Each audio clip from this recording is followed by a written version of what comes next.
ऐसे जाना पसंद करोगे या ऐसे जाना पसंद करोगे? Welcome back, this is Anjali ma'am and we are starting alternating current and electronic devices, electronic machines, of course class 12th. Right, so many chapters are already done and with this chapter I am 110% sure कि सारे concepts clear होने वाले हैं. तो ये पूरा जो chapter है ना, ये दो चीज़ों पे है, AC और TC, मतलब AC और DC में है पूरा का पूरा chapter. Alternate currents and direct currents. अगर इसके concepts clear हैं हमारे, तो हम समझेंगे कि current alternate में कैसा होता है, direct में कैसा होता है, और अल्टरनेट को क्यों हम साइक्लिक फॉर्म में पढ़ रहे हैं, डायरेक्ट को क्यों स्ट्रेट पढ़ रहे हैं. तो अल्टरनेट करंट और डायरेक्ट करंट ना, वो दो अपोजिट बच्चे हैं क्लास के. एक डायरेक्ट बच्चा है जो डिसिप्लिन्ड है एकदम, D for discipline, D for direct बच्चा. तो वो जो बच्चा है उसको बिल्कुल डेली सिर्फ पढ़ाई पसंद है, 100% अपने एफर्ट्स डाल रहा है. और जो वो अल्टरनेटिंग वाला बच्चा है ना, उसका yes no no no no, my final is yes no no no no yes no, वो चलता रहता है. अभी मैं ये करूंगा, अब मैं ये करूंगा, फिर वो आधा छोड़ के दूसरा काम करेगा. तो दैट इज अल्टरनेटिंग बच्चा, है ना. तो क्या कौन सा अच्छा है, डीसी अच्छा है कि एसी अच्छा है? दोनों ही अच्छे हैं, दोनों के अपने अपने यूजेस हैं. तो पहले फिजिक्स की भाषा में समझो कि अल्टरनेटिंग और डायरेक्ट होता क्या है. तो जब मैं अल्टरनेटिंग करंट की बात करती हूँ, तो अल्टरनेटिंग करंट का मतलब क्या होता है? जो फॉरवर्ड और बैकवर्ड दोनों डायरेक्शन में जाता है ना. तो जैसे ये है भैया, ये ऊपर भी जाएगा नीचे भी जाएगा, हर टाइड के साथ मूव करेगा. लेकिन ये जो बच्चा है एकदम स्ट्रेट जाएगा. तो फिजिक्स की लैंग्वेज में देखें तो हमने ले लेना है ग्राफ.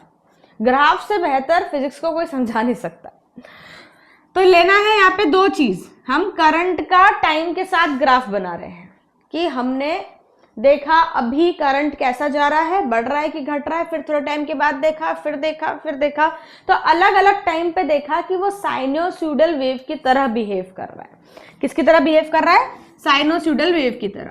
मतलब हमने टाइम जीरो लिया, करंट भी जीरो था, धीरे धीरे मैं टाइम बढ़ाती गई तो करंट क्या हुआ? बढ़ने लगा. एक टाइम आया कि वो पीक पे आया, मैक्सिमम वैल्यू आई इसकी, यहाँ पर ये इसकी मैक्सिमम वैल्यू आई. फिर मैंने टाइम वापस बढ़ाया तो देखा अब करंट बढ़ नहीं रहा, करंट क्या हो रहा है? डिक्रीज हो रहा है. और एक टाइम ऐसा आया कि करंट क्या हो गया? जीरो हो गया. ठीक है, फिर मैंने ऑब्जर्वेशन जारी रखी, मैंने टाइम वापस बढ़ाया. जैसे जैसे टाइम बढ़ा तो इस बार करंट जीरो से भी कम हो रहा है, बढ़ नहीं रहा. क्या हो रहा है? करंट और कम हो रहा है. तो करंट और डिक्रीज होने लगा. डिक्रीज हुआ, फिर वापस एक पॉइंट आया, उसका वापस बढ़ा बढ़ा बढ़ा, फिर जीरो हुआ. फिर ये सेम पैटर्न इसने वापस रिपीट किया. यही सेम पैटर्न वो एक बार करता है, फिर दूसरी बार करता है, तीसरी बार करता है. तो इस तरीके से अल्टरनेटिंग करंट काम करता है. इस ग्राफ को अगर हम और डिटेल में पढ़ें तो ये ग्राफ कुछ हमारा है ऐसा कि अगर मैं करंट को कैसे ले लूं? टाइम के साथ ले लूं. ठीक है, यहाँ पे टाइम बढ़ रहा है बच्चों, यहाँ पे हम क्या बढ़ाएंगे? धीरे धीरे करंट बढ़ाएंगे. करंट को हम एक्चुअली ऑब्जर्व कर रहे हैं. कोई सोर्स है जहां से एसी आ रहा है, उसको हम ऑब्जर्व कर रहे हैं. तो यहाँ पे हम करंट ना लिख के लिख सकते हैं उसका मैग्नीट्यूड, मतलब उसकी वैल्यू कितनी है. इधर भी है ना. तो जीरो पे करंट भी जीरो था, टाइम जीरो तो करंट भी जीरो. अब मैंने टाइम बढ़ाया तो करंट, अरे वाह भाई, करंट बढ़ने लगा, बड़ा बड़ा बड़ा. एक पॉइंट आया जिसको मैं बोलूंगी पीक वैल्यू, मतलब हाईएस्ट वैल्यू. ये वैल्यू आई. जैसे ही हाईएस्ट वैल्यू आई, अब क्या होगा? टाइम मैंने वापस बढ़ाया तो करंट क्या होने लगा? डिक्रीज होने लगा. और वापस क्या हो गया? जीरो हो गया. करंट तो मैं पहले भी बढ़ा रही थी, अब भी बढ़ाया, लेकिन अब क्या हो गया? जीरो हो गया. फिर से करंट बढ़ाया मैंने तो अब ये डिक्रीज होने लगा. डिक्रीज होते होते लोवेस्ट वैल्यू पे आया. फिर मैंने जारी रखा, करंट बढ़ाया, फिर ये गया वापस से बड़ा बड़ा बड़ा. कब तक बढ़ा कि वो वैल्यू क्या नहीं हो गई? जीरो नहीं हो गई. ये साइकिल हमने चालू रखी और ये कर्व ये बार बार लेने लगा. तो मुझे पता चला कि अल्टरनेटिंग करंट जो होता है वो साइनोसॉइडल वेव की तरह बिहेव करता है ना. साइनोसॉइडल वेव सबने 10th में पढ़ी है ना कि साइन क्या बोलता है? Sine zero zero. Sine zero कितना होता है? जीरो. तो देखो ये भी जीरो ही है. फिर साइन 90 कितना होता है? 1. 1 का मतलब क्या है? मैक्सिमम वैल्यू होती है साइन की 1. तो देखो ये भी 90 डिग्री पे क्या हो गया? 1 हो गया. तो ये क्या है हमारे लिए? Pi by 2. फिर देखो साइन, ये क्या है? 180. साइन 180 वापस क्या हो जाता है 0, तो देखो ये भी कितना हो गया 0 मतलब पाई। फिर साइन 270 हमको पता है कितना होता है -1, मतलब ये हो गया आपका 3 π/2, और फिर ये आपका साइन 270, फिर साइन 360 कितना होता है 0, तो ये 2 π पे वापस क्या हो गया 0, और ये साइकिल चलती जाएगी चलती जाएगी चलती जाएगी। तो क्योंकि साइन वेव भी ऐसे ही बिहेव करती है और alternating current as it is behave कर रहा था, तो हमने उसको बोला alternating current behaves like a sinusoidal wave. तो क्योंकि हमको वेव की इक्वेशन देनी है, और वेव की इक्वेशन देने के लिए हमारे पास 6 ही रेशोज है, ट्रिग्नोमेट्री के 6 रेशोज है, sin cos tan cosec sec cot. तो उनमें से जिसको ये फॉलो कर रहा है वो साइन है, इसलिए हम अल्टरनेटिंग करंट की इक्वेशन में साइन लेंगे। ठीक है, तो साइनसॉइडल वेव देता है ये। अब डीसी की जब मैं बात करती हूं, तो डीसी जो होता है वो कैसे चलता है, डीसी जो होता है वो कैसे चलता है, डायरेक्ट करंट आ रहा है, मतलब वो 0 से नहीं स्टार्ट हो रहा, जैसे ही स्टार्ट किया कुछ अमाउंट ऑफ करंट मिल गया हमको, ऐसे नहीं होगा कि धीरे धीरे धीरे करंट बढ़ेगा, पीक पे जाएगा फिर कम होगा, नहीं। तो जैसे ही मैं टाइम बढ़ा रही हूं तो मैग्नीट्यूड ऑफ डीसी क्या हो रहा है सेम रह रहा है, फिर मैंने टाइम बढ़ाया मैग्नीट्यूड सेम, फिर टाइम बढ़ाया मैग्नीट्यूड सेम। अब मैं अगर इसको बंद कर दूं तो जाके डीसी सडन बंद भी हो जाएगा। ठीक है, तो अब मैं बोलूं कि वो अल्टरनेटिंग वाला बच्चा अच्छा था जो यस नो करता है, कि वो डिसिप्लिन वाला बच्चा अच्छा है जो हमेशा यस फॉर्म में होता है, स्ट्रेट पढ़ाई करता है। तो दोनों अच्छे, दोनों के अपने यूज हैं। तो एसी के भी अपने यूज हैं, डीसी के भी अपने यूजेस है। क्या यूजेस है, जैसे फैन हम उसको रेगुलेट कर पाते हैं, कम ज्यादा कर पाते हैं, लाइट को भी हम रेगुलेट कर सकते हैं, कम ज्यादा कर सकते हैं, एसी कम ज्यादा कर सकते हैं। तो इन सब में मुझे कैसा करंट चाहिए, अल्टरनेट, जो कम और ज्यादा हो सके। लेकिन अगर मैं फ्रिज की बात करूं, है ना, तो फ्रिज में क्या करंट ऐसा चाहिए मुझे, पीक पे जाए फिर कम हो, फिर पीक पे जाए फिर कम हो। तो मेरे को कई जगहों पे चाहिए क्या, कई जगहों पे क्या चाहिए, डायरेक्ट करंट। जैसे मोबाइल चालू किया और चालू हो जाए, धीरे धीरे चालू हो, पीक पे जाए फिर कम हो, ऐसा चाहिए क्या, नहीं। तो कहीं हमारी डिवाइसेस में, इलेक्ट्रॉनिक मशीन्स में हमको क्या चाहिए, एसी चाहिए, और कहीं पर हमको डीसी चाहिए। तो आप जैसे भी बच्चे हो, एसी हो या डीसी हो, आपका कुछ ना कुछ यूज निकल के जरूर आएगा। ठीक है, डेफिनेशन की बात करें तो अल्टरनेटिंग करंट को हम डिफाइन करते हैं, एसी को हम डिफाइन करते हैं कि वो करंट जिसका मैग्नीट्यूड, इट्स अ करंट जिसका मैग्नीट्यूड क्या होता है, चेंज होता है। मैग्नीट्यूड क्या होता है इसका, चेंज होता है। कब चेंज होता है, with respect to time, time के साथ चेंज होता है। कैसा चेंज होता है, टाइम के साथ चेंज होता है, डायरेक्शन भी चेंज होती है। कैसी चेंज होती है, पीरियडिकली। क्यों पीरियडिकली बोला, टाइम के हिसाब से, है ना बेटा, बढ़ाओ घटाओ।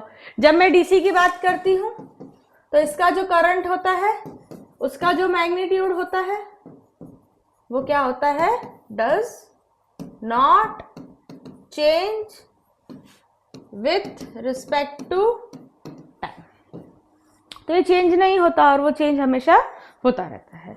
तो जो अल्टरनेटिंग करंट है, हमें पता है कि हमने उसको कैसे स्टडी किया है, हमने उसको स्टडी करा है वेव के फॉर्म में। तो वेव की एक इक्वेशन होती है, वेव की इक्वेशन होती है, और इधर केस में क्योंकि डायरेक्ट करंट जो है वो तो स्ट्रेट है, उसमें स्टडी करने के लिए कुछ नहीं है, या तो वो होगा या तो वो नहीं होगा। हमें अल्टरनेटिंग करंट बनने की जरूरत है, क्योंकि वो बढ़ता है घटता है, तो कब बढ़ता है कब घटता है, कितना बढ़ता है कितना घटता है, तो ये स्टडी करने का टॉपिक है। सबसे पहले बात स्टार्ट होगी ईएमएफ से। तो मैं आप बच्चों को बता दूं, पोटेंशियल तो आपने आज तक सुना था, करंट आपने सुना है, पोटेंशियल आपने सुना है, रेजिस्टेंस आपने सुना है। अब अचानक से ना 12th में कई बार EMF, EMF of cell, EMF of alternating current, ये सब आने लग गया। तो ईएमएफ और पोटेंशियल में क्या डिफरेंस है, क्या दो अलग चीजें हैं कि एक ही चीज है? ईएमएफ और पोटेंशियल दो अलग चीजें हैं कि एक ही चीज है? पहले हम ईएमएफ और पोटेंशियल में डिफरेंस पढ़ लेते हैं। दोनों पोटेंशियल है, पहली बात, वी भी पोटेंशियल है, ईएमएफ भी पोटेंशियल है, इसको इलेक्ट्रोमोटिव फोर्स बोलते हैं। तो क्यों कहीं पर हम ईएमएफ बोलते हैं, क्यों हम कहीं पर वी बोलते हैं? तो पोटेंशियल जो होता है ना, वो दो सर्किट के अंदर, दो पॉइंट्स के अंदर की बात होती है। जैसे कोई भी सर्किट है हमारे पास, है ना, कोई भी सर्किट है और उसके किसी दो पॉइंट्स के बीच में पोटेंशियल निकलेगा।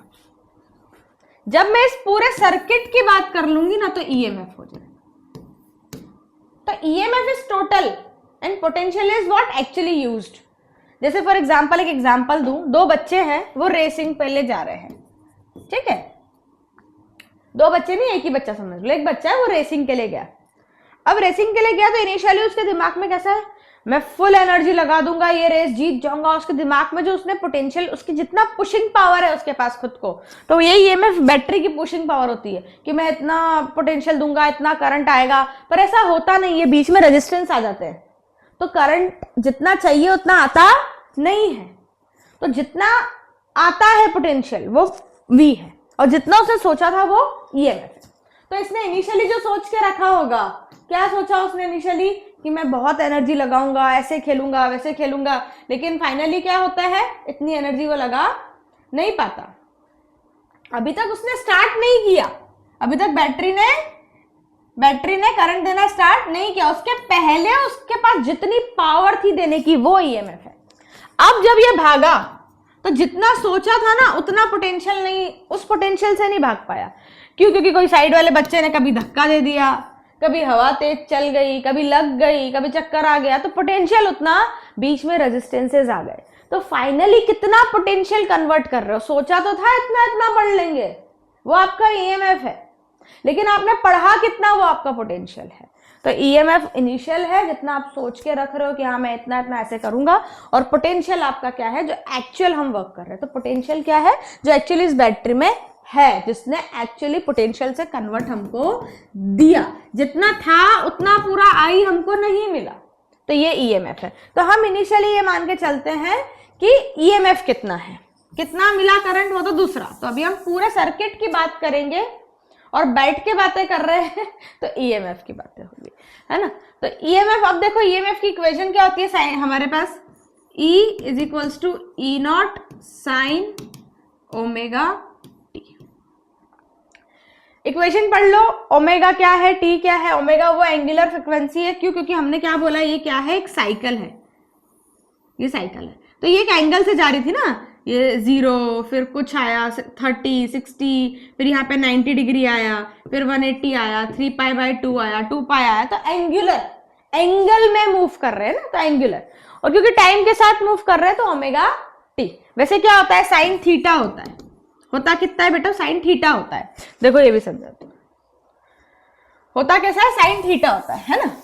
हमेशा हम कैसे पढ़ते हैं, साइन थीटा। अब मुझे बताओ, वेलोसिटी का फॉर्मूला पढ़ा है ना आपने, velocity is equals to distance upon time, यही होता है। तो डिस्टेंस कितना होगा, vt, और ये थीटा क्या है, डिस्टेंस ही है ना, तो डिस्टेंस कितना है हमारा, vt, वेलोसिटी और टाइम आया। लेकिन क्योंकि हम पढ़ रहे हैं एंगुलर वेलोसिटी, क्योंकि हम एंगल में पढ़ रहे हैं, तो जब भी हम स्ट्रेट रोड पे गाड़ी चला रहे हैं ना, तब एंगुलर वेलोसिटी नहीं पढ़ते बच्चों। जब हम एक साइकिल की बात करते हैं, एंगल से वेलोसिटी निकालते हैं, तभी हम एंगुलर वेलोसिटी की बात करते हैं।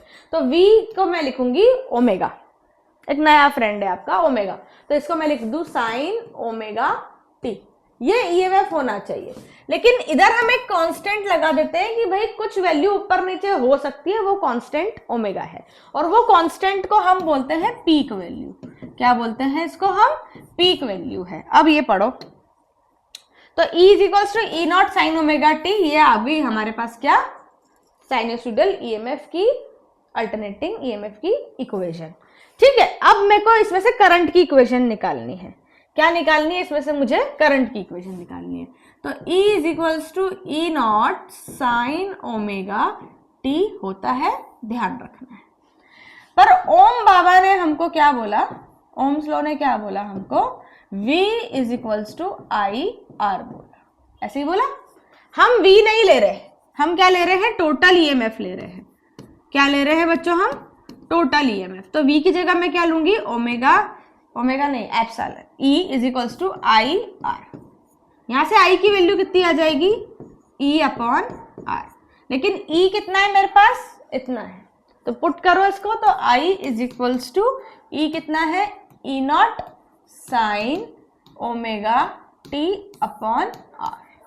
ये जो E नॉट अपॉन आर है, इसको मैं अलग कर दूं, और साइन ओमेगा टी को मैं अलग कर दूं। तो ये जो E नॉट अपॉन आर है, ये एक कांस्टेंट है, इसको मैं बोल दूंगी आई नॉट। क्या बोल दूंगी, आई नॉट। तो ये इक्वेशन बन जाएगी I is equals to I not sine omega T. तो ये जो आई नॉट है बच्चों, ये क्या है, इसका क्या है, इसका पीक वैल्यू। ठीक है, तो ये ध्यान रखो। तो एक इक्वेशन ये हो गई, एक इक्वेशन ये हो गई, और इससे पूरा चैप्टर स्टार्ट होने वाला है आपका। तो I is equal to I not sine omega T आ गया आपका। ठीक है, अब हम पढ़ेंगे कि किस तरीके से टाइम पीरियड और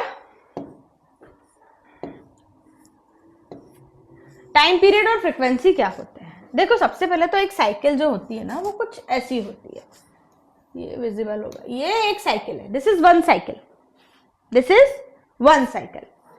तो टाइम पीरियड तो क्या है कि एक साइकिल को कंप्लीट होने में कितनी देर लग रही है, वो उसका टाइम पीरियड है। समझ में आई? जीरो से स्टार्ट किया, वापस जीरो गया, फिर पीक वैल्यू पर गया, फिर से लोवेस्ट वैल्यू पे गया, फिर से जीरो पे आया, दिस इज वन साइकिल। मतलब पूरा 360 डिग्री, उसी को वन साइकिल बोलेंगे हम। ठीक है, तो यहां से यहां तक आने में उसको कितनी देर लगी, वो उसका टाइम पीरियड है, वो कैपिटल टी से डिनोट किया जाता है। ठीक है, अब फ्रीक्वेंसी क्या होता है कि पर सेकंड में आपने कितनी साइकिल्स कवर की, पर सेकंड में आपने कितनी साइकिल कवर की। जैसे मैंने बोला start, your time starts now, तो एक बच्चा इतनी बार यस नो बोल गया, तो उसने इतनी साइकिल्स कर, बहुत फ्रिक्वेंटली चेंज हो रहा है। तो फ्रीक्वेंसी को आप ऐसे भी पढ़ सकते हो कि जैसे मैंने बोला, मैं आपको 1 घंटा आपको भी दे रही हूँ, आपको भी दे रही हूँ। 1 घंटे में आप कितने पेजेस पढ़ रहे हो, 1 घंटे में आप कितने पेजेस पढ़ रहे हो। एक ने मान लो 50 पेज पढ़े, एक ने 20 पेज पढ़े, तो उसने 50 पेज चेंज किए, 50 पेज चेंज किए विद इन 1 आवर। तो उसको मैं बोलूंगी ज्यादा फ्रिक्वेंट है, और वो वाला कम फ्रिक्वेंट है। तो फ्रिक्वेंट मतलब कितनी बार, how many times is the frequency. तो फिजिक्स में फ्रिक्वेंसी कहाँ यूज होती है, जहां पर हम बोलते हैं वो कितनी साइकिल ले रहा है पर सेकंड में, या वाइब्रेशन कितना हो रहा है 1 सेकंड में, वो उसकी फ्रिक्वेंसी होती है ना। तो इसके लिए इसका हमेशा याद रखो। तो टाइम पीरियड 1/f होता है, तो f क्या हो जाएगा 1/t। ये उंधा सीधा चलता रहता है ना। अब टाइम पीरियड का एक फॉर्मूला और याद रखो, वो होता है, टाइम पीरियड को हम डिफाइन कैसे कर सकते हैं कि एंगुलर डिस्प्लेसमेंट कितना है,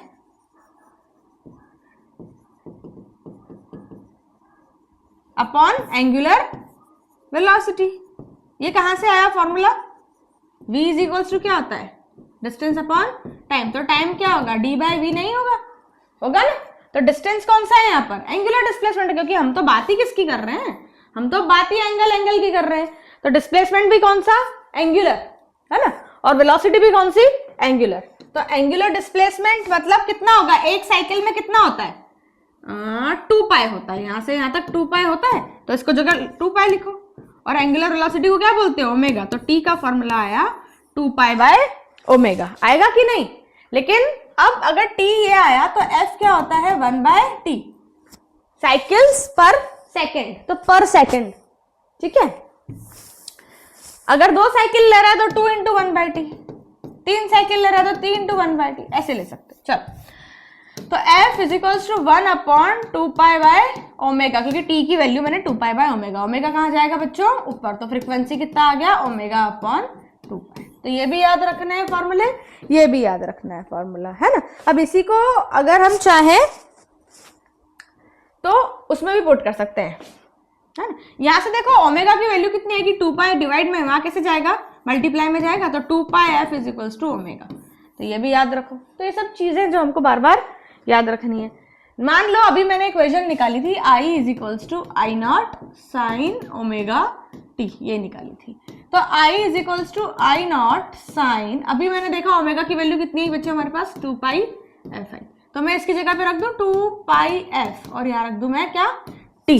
रख सकते हैं कि नहीं रख सकते हैं, 2 पाई टी।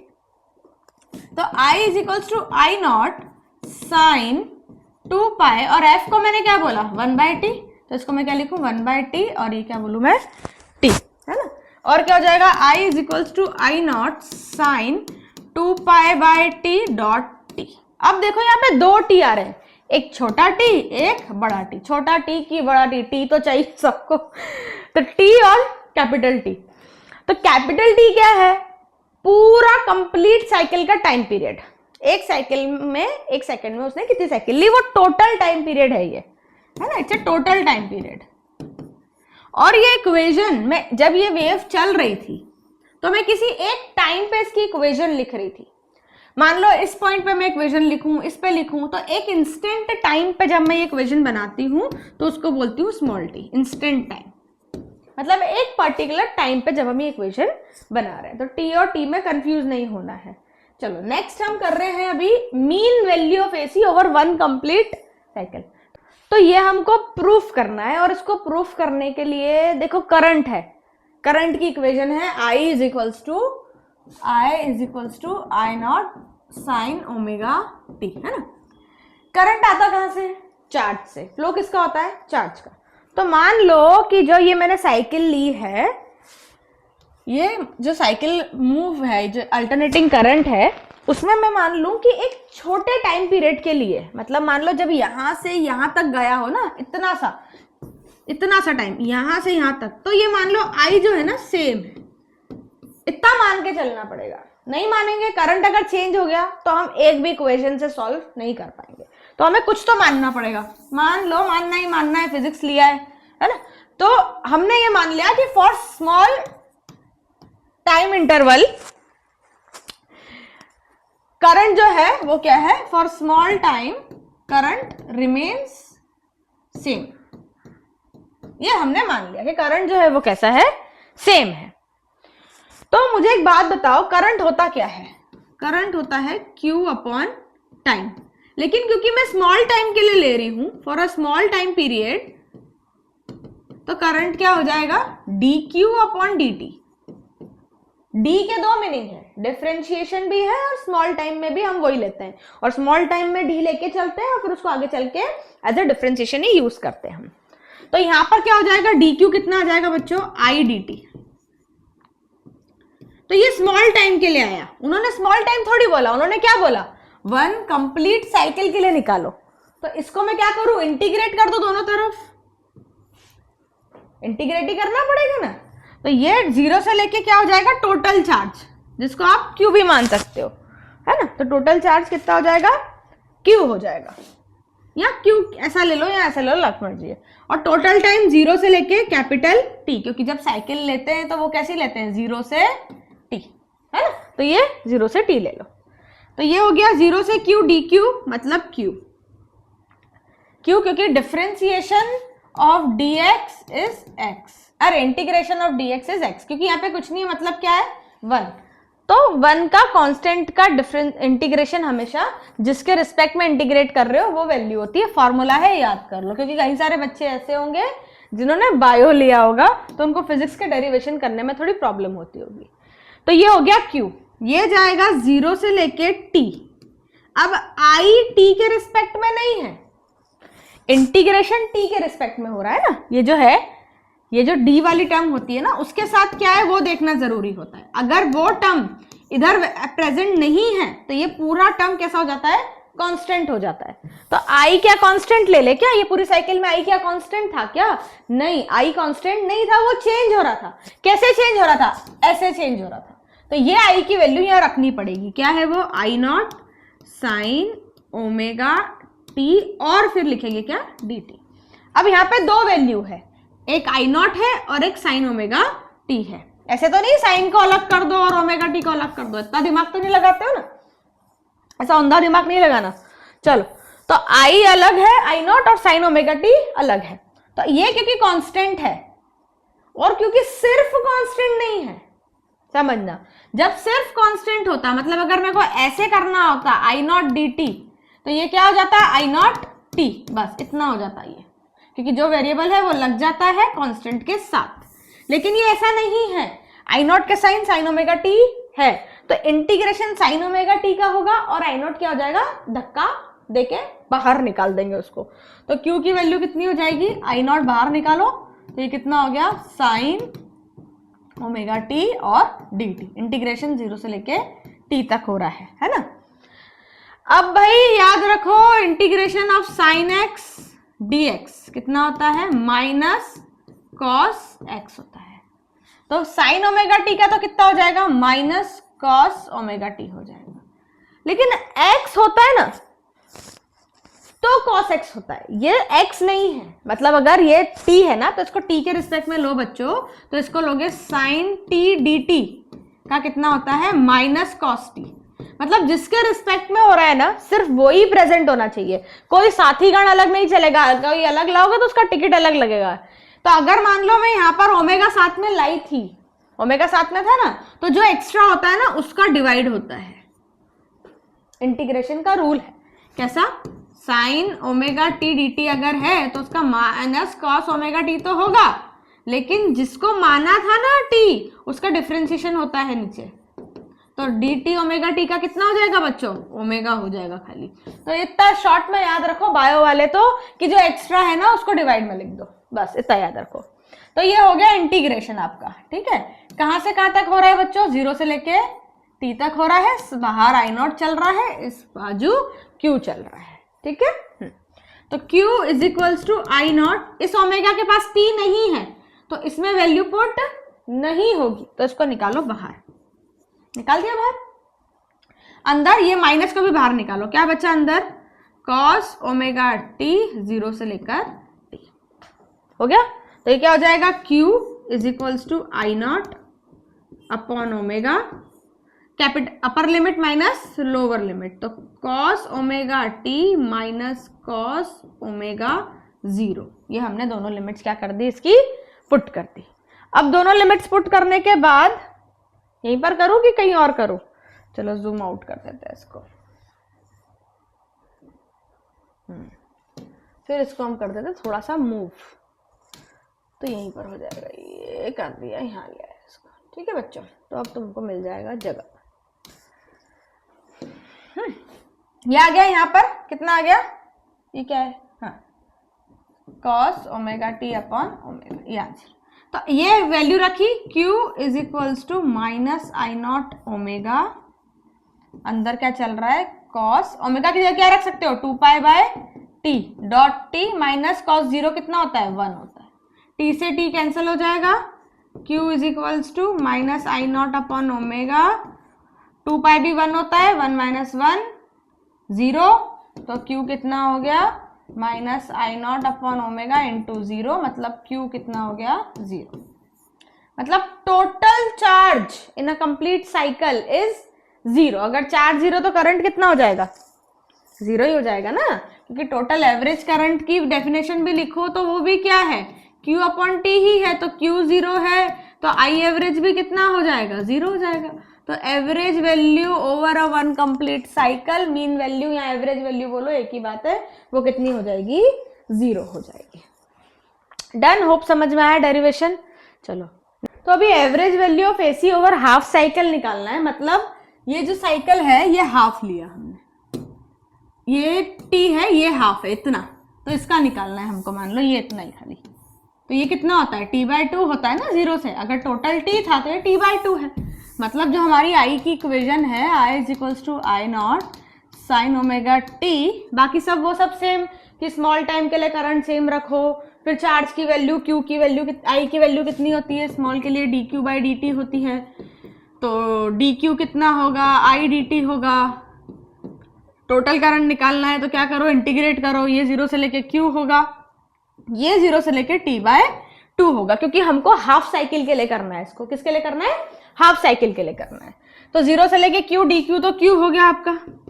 यहाँ पे देखो बच्चों, i की जगह वैल्यू रखनी पड़ेगी, 0 से लेके t/2, i की वैल्यू कितनी रखूं मैं, I not sine omega t dt, ठीक है। आई नॉट कॉन्स्टेंट है, बाहर निकालो, इंटीग्रेशन किसका होगा, खाली साइन ओमेगा t का होगा dt के रिस्पेक्ट में, तो कितना हो जाएगा, q is equals to I not sine omega T का क्या होगा, माइनस कॉस ओमेगा टी, जो एक्स्ट्रा होता है उससे डिवाइड, और लिमिट लगाएंगे 0 से t/2। ओमेगा के पास नीचे t नहीं है तो उसको क्या कर दो, बाहर कर दो, तो q is equals to I naught upon omega, value क्या बोलते हैं, लिमिट्स खाली किस में लगेगी, कॉस, माइनस भी बाहर निकाल दो, ओमेगा टी 0 से लेके t/2 में। अभी ओमेगा की वैल्यू कितनी होती है, 2π/t होती है, वो पुट कर दो, क्या हो जाएगा, 2π/t, तो ये क्या हो जाएगा, कॉस, अच्छा इधर क्या हो जाएगा, ओमेगा, फिर upper limit minus cos omega lower limit, है ना।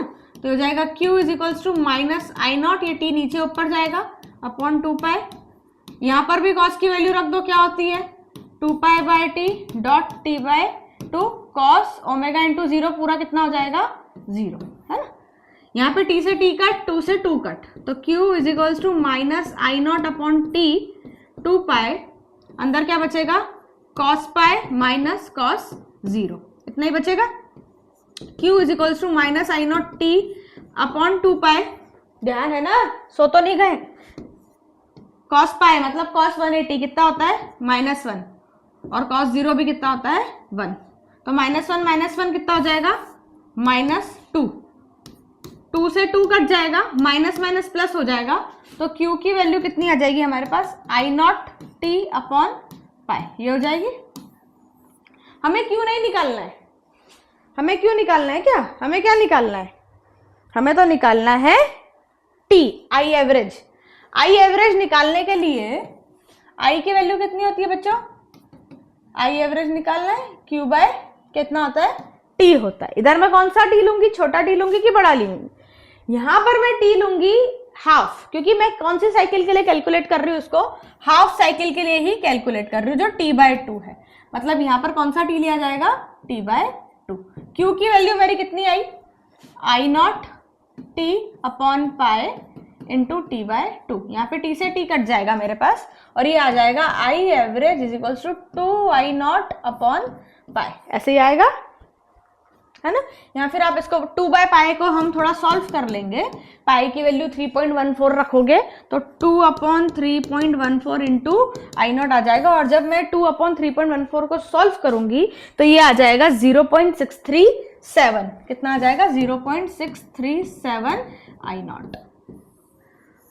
तो बहुत छोटी वैल्यू है, और ये हाफ साइकिल में करंट की इतनी वैल्यू आती है ना। इसी तरीके से अगर मैं बोलूं, अगर हमें पता है कि आई नॉट, अगर मेरे पास आई एवरेज मेरे पास अगर कितना आया है 2 बाय पाई आई नॉट आया है, तो मेरे पास ई एवरेज भी कितना आएगा 2 बाय पाई ई नॉट आएगा। तो ई एवरेज की वैल्यू भी मैं यहां से लिख सकती हूँ 0.637 ई नॉट। तो ई नॉट और आई नॉट सेम चला सकते हैं, क्योंकि अभी हमने सर्किट देखा नहीं कैसा यूज हो रहा है, हमने अभी अज्यूम किया है। तो ये हाफ साइकिल में था, फुल साइकिल में तो 0 होता है। याद रखो 2 by pi I not by pi T current होता है, और 2 बाय पाई आई नॉट होता है हाफ साइकिल में करंट। तो ये हो गया हाफ साइकिल का भी हो गया, है ना। अब इसके बाद हमको करना है रूट मीन वाली वैल्यू का, है ना। चलो, तो root mean square value RMS, जिसको आप वर्चुअल वैल्यू भी बोलते हो, इफेक्टिव वैल्यू भी बोलते हो, इसका डेरिवेशन करते हैं। डेरिवेशन करने से पहले ही मैंने एक फॉर्मूला साइड में लिख दिया है, साइन स्क्वायर ओमेगा टी मतलब sine square theta is equals to 1 minus cos 2 theta upon 2, हाँ ये याद रखना है। तो ये इतनी चीज तो याद रखनी पड़ेगी, क्योंकि ये एक फॉर्मूला है जो इंटीग्रेशन का है, और ये बार बार आता है, तो याद रखना है आपको। अपॉन में खाली 2 आता है इसमें, कॉस 2 ओमेगा टी अपॉन 2, ये क्या था 1 माइनस कॉस 2 थीटा अपॉन 2। ये इंटीग्रेशन का फॉर्मूला है जो याद रखना बच्चों, हम एक जगह पे अभी पुट करेंगे। देखो डेरिवेशंस ऐसे है ना कि समझने से कुछ नहीं होता, आपको उसको बार बार प्रैक्टिस करना पड़ता है। तो इधर देखो, ये जो रूट मीन स्क्वायर वैल्यू है वो होता क्या है, इफेक्टिव वैल्यू होता क्या है, इसको हम कब वर्चुअल बोलते हैं। तो मान लो आपने एसी ले लिया या फिर आपने डीसी ले लिया, दोनों में से आप कुछ भी ले लो, एसी ले लो या फिर डीसी ले लो।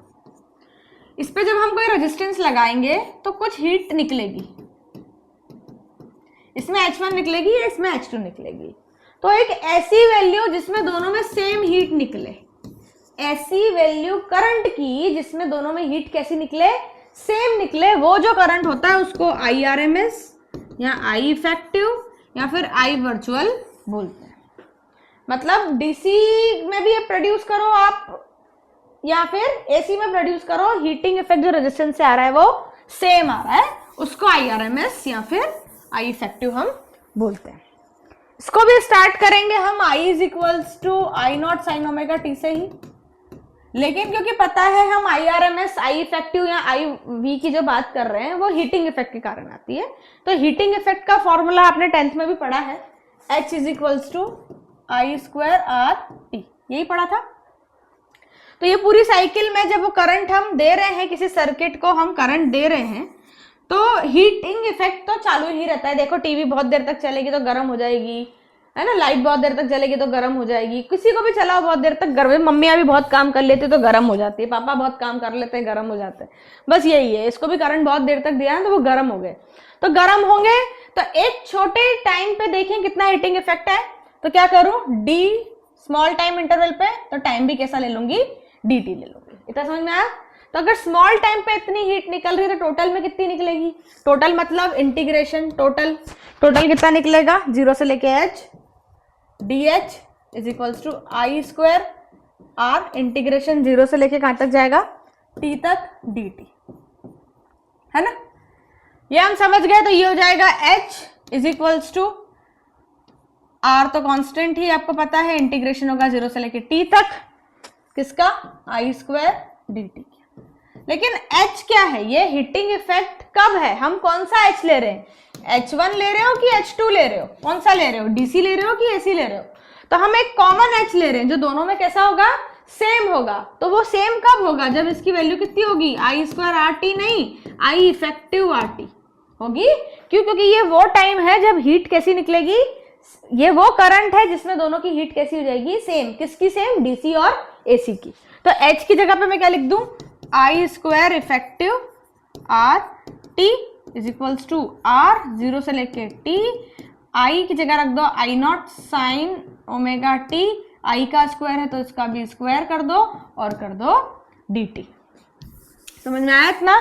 अब देखो यहाँ पे R से R कट जाएगा, ये हो जाएगा आपका I स्क्वायर इफेक्टिव, जिसकी हमको वैल्यू निकालनी है, साथ में T था वो मैं नीचे ले आती हूँ, 1/T कर देती हूँ। ये हो गया 0 से लेके T, स्क्वायर I नॉट को भी मिलेगा और साइन स्क्वायर को भी मिलेगा, हो गया DT। अब ये I स्क्वायर कांस्टेंट है, कहाँ जाएगा, बाहर आ जाएगा। तो ये हो जाएगा I स्क्वायर इफेक्टिव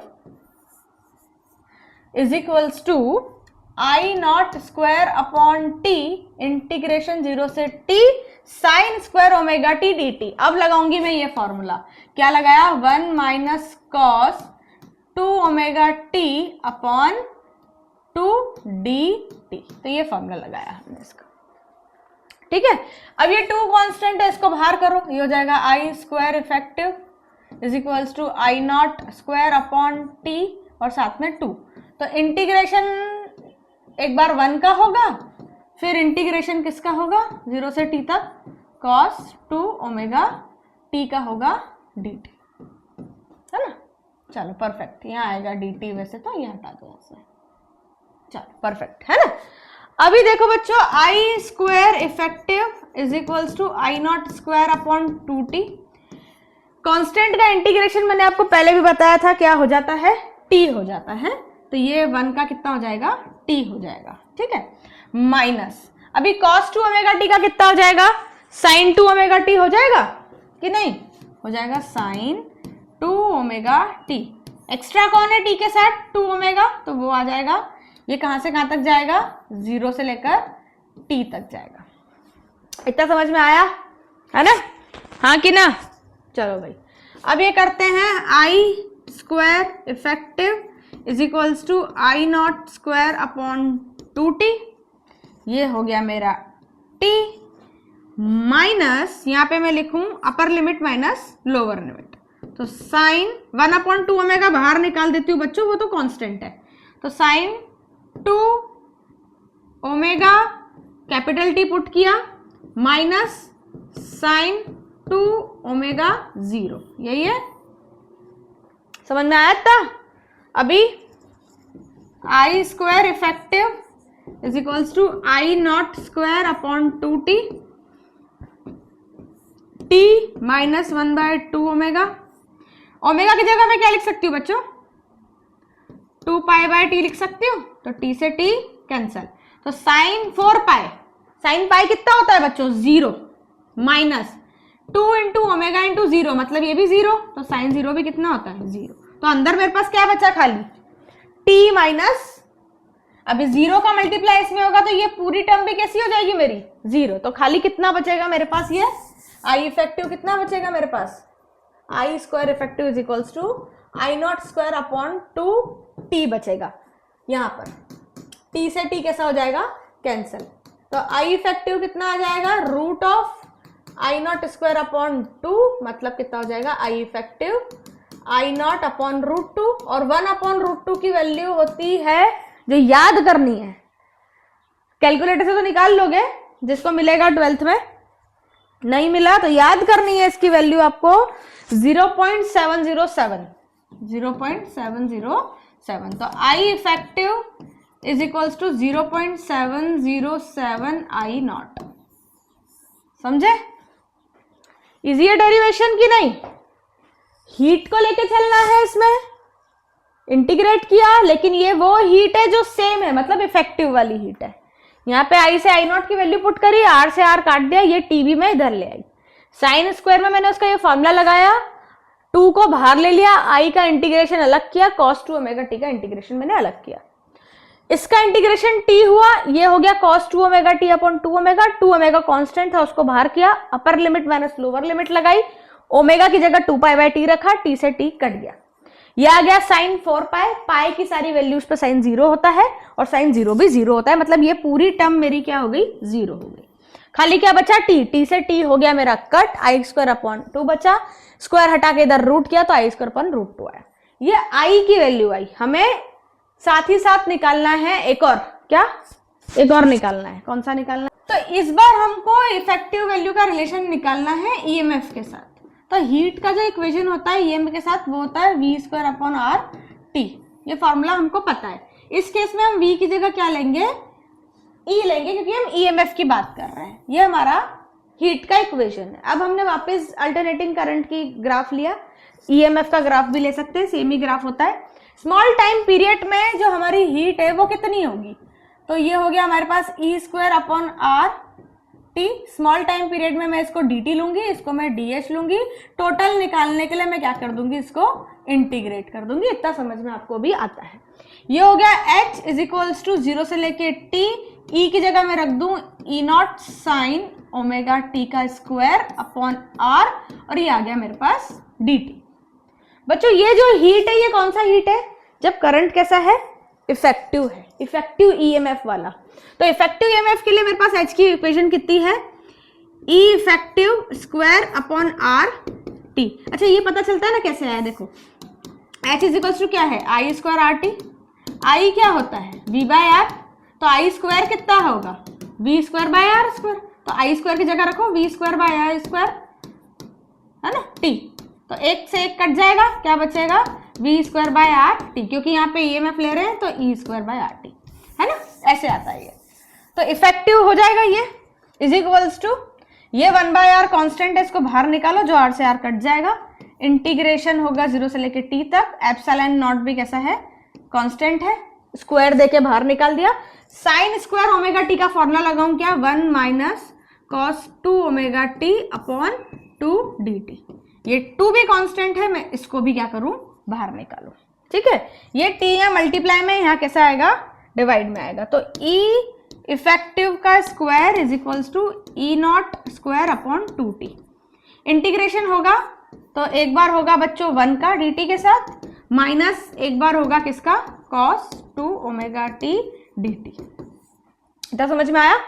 अब देखो यहाँ पर ये है, मैं E इफेक्टिव स्क्वायर निकाल रहे हैं हम, इज इक्वल्स टू में चल रहा है ई नॉट स्क्वायर अपॉन 2t। देखो dt का कितना हो जाएगा बच्चों, t हो जाएगा, माइनस t हो जाएगा, माइनस क्या चल रहा है, cos 2 ओमेगा टी का कितना हो जाएगा, sin 2 omega T upon 2 omega, limit जाएगी 0 से लेके t तक, ऐसे ही गया। तो ये हो गया e square effective is equals to omega naught square 2t, t minus 1 by 2 omega, upper limit रखो, sin 2 ओमेगा की जगह क्या रखो बच्चों, 2 बाय t, और t की जगह capital T minus sin 2 omega 0, ठीक है। ये हो जाएगा आपका E naught square upon 2t, t minus 1 by 2 omega, t से t कट, ये हो जाएगा आपका sine 4 pi minus sine 0। Sine 4 pi कितना होता है, 0, तो इसको 0 लिखो, साइन 0 भी कितना 0, 0 माइनस 0 कितना बच्चों 0, तो ये पूरी टर्म क्या हो गई मेरे पास 0, क्या बचेगा खाली E naught square upon 2t into T, T से टी कट, खाली क्या बचेगा ई इफेक्टिव का square is equals to E naught upon 2, square से स्क्वायर कट, यहाँ रूट लग जाएगा, तो ई इफेक्टिव भी कितना आया ई नॉट अपॉन रूट 2 आया। हम चाहते हैं तो आपको यहीं से ही बोल देते हैं कि अगर आई इफेक्टिव आई नॉट बाई 2 आया है तो ई इफेक्टिव भी ई नॉट बाई 2 ही आएगा, मतलब वही E effective is equal to 0.707 epsilon naught, E naught sorry epsilon naught बोल रही हूँ, तो ये सेम ही आता, लेकिन क्योंकि हीट की इक्वेशन दोनों केस में अलग है तो ये सॉल्व करके बताना जरूरी है। चलो नेक्स्ट सेक्शन में करेंगे हम लोग फेजर्स से करेंगे, तो इसके लिए इतना आज के लिए काफी है। Thank you so much.